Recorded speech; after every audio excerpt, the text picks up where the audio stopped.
Hitman John Veazey was sitting pretty in 1993. He had killed two Mafia rivals for his boss, tough Sicilian-born John Stanfa. He was a killer on his way to the top.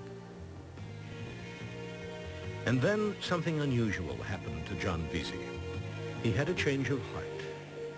It was Veazey's own brother Billy who began to persuade John that he had chosen the wrong path in life. So John Veazey, at his brother's urging, went to the FBI and began negotiations to become a government witness against his boss, John Stanfa. Stanfa realized Veazey was going to turn. He ordered the hitman killed. We knew that they were going to kill John, you know.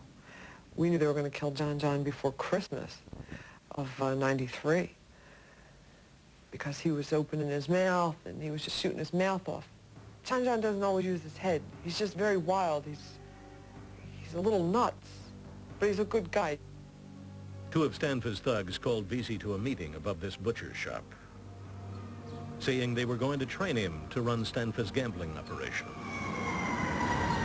Well, one guy's going over some paperwork and Veazey's sitting there. The other guy goes to the bathroom, just like in The Godfather, gets the gun that was hidden in the bathroom, comes out, and walks up behind Veazey and says, "Bye-bye, John." The hitman put the gun right to Veazey's head. Veazey would later testify in court about what happened next. He said, "Bye, John." Just pow, pow, pow. Shot me like several times on every time. My friends, I didn't think they would shoot. I said, "Turn around, smoke, right? What the f*** you doing?" I was a little like, you know, stunned, but he shot in the head. Veazey was still standing despite two .22 caliber bullets in his skull. He managed to fight off his assassin. He kept telling me, "You're dead, you're dead." I ain't dead yet. Veazey escaped from the death trap and ran straight to the FBI. Now it was time for his partners, Philip and Brenda Coletti, to get nervous. We knew if they were going to take out John, they were going to take out us. Philip is very streetwise. He knew what was going on better than I did. And especially after they tried to kill John, he knew it. I mean, Philip knew too much. If he flipped, there was just too much information stored in his brain that could hurt a lot of people. He always, you know, told them that he would be faithful and remain faithful to them and whatnot. But that doesn't mean anything. If they want to take you out, they'll do it, you know. So Veazey's partners joined their fellow hitman in breaking Omerta, the Mafia code of silence. John Veazey and Philip and Brenda Coletti all became witnesses for the government. If you're faced with a choice of either cooperating with the government or being dead, that's not that hard of a decision. You have to leave everything behind and you cut your ties and you lose so much, you sacrifice so much. But, you know, it's something that we wanted to do. We were wrong, now we have to pay for our mistakes. In the fall of 1995, Philadelphia's godfather John Stanfa went on trial for murder. But before the Colettis and John Veazey even testified, Stanfa got revenge the only way he knew how. Hitmen went after Veazey's brother Billy, who had convinced him to turn away from crime. He comes out of his house, he gets into his vehicle, and he drives down to the end of the street, and at that time he's approached, numerous shots are fired, and his car actually travels across Oregon Avenue and runs into a house and stops.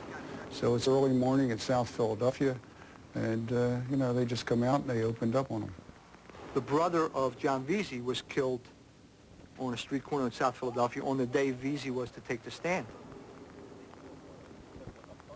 Everyone perceived that as a warning to Veazey. I mean, Veazey went ahead and testified anyway, but what it said was, you know, you want to hurt us, everybody's at risk.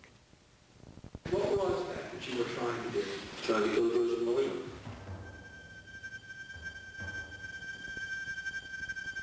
Veazey told the jury how he followed Stanfa's orders in killing Mike Cingolini and in trying to kill skinny Joey Merlino. We drove down the street, Michael and Joey were walking back on the south side of Captain Street. Phil said, "Jump in the back." I jumped in the back, with the window down, we both shot out the window. What did you see? I see Michael Cingolini spin around on the floor, go back up, fall down again, Joey Merlino running back and forth. Vesey painted a vivid portrait of the sadistic enforcement tactics used in South Philly's underworld. A believable tale, since he was one of the enforcers. He explained how in one confrontation he tackled an enemy hitman with a power tool.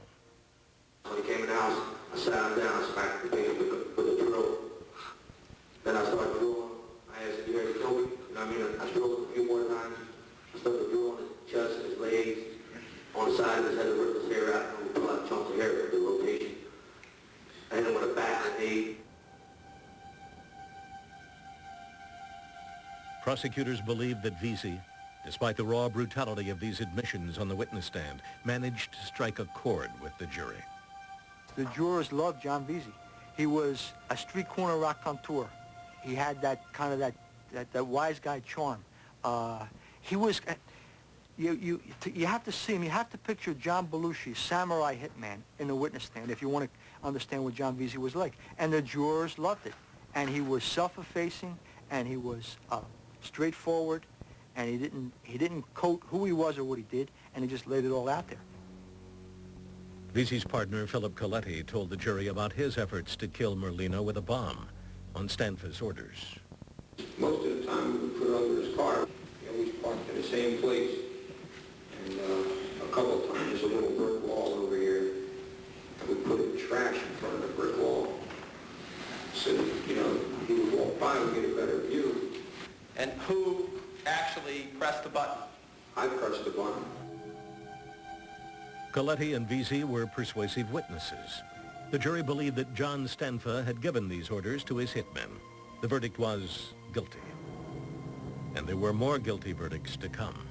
So far, we've convicted 11 made members of La Cosa Nostra, including the boss, consigliere, capo, and members of the Philadelphia family of La Cosa Nostra in this prosecution, and it's been highly successful.